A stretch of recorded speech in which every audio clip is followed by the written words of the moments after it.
Ky është televizori Lura i viteve 80 e nden punë, shiheni sinjalin se si e merr, madje i ngrihet dhe zëri.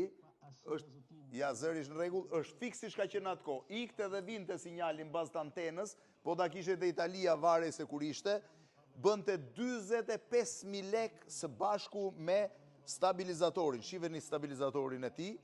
45.000 lek me stabilizator, keni parasysh që rroga një punëtor ishte 5.000 lek, do më thënë ishin afërsisht 9 rroga punëtorësh. Shiheni si se punon.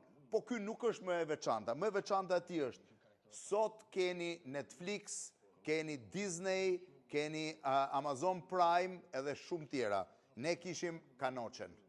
Kanoçja ishte një prodhim i artizanal, askush nuk merret vesh kush e ka bërë, dikush thotë e kanë bërë unë, dikush një tjetër, që të lejonte, me qëse televizorët kishin vetëm kanalin VHF, që ishte për Tiranën, të futeshe në UHF, që mund shihet dyshin e Italisë dhe dyshin e Jugoslavit.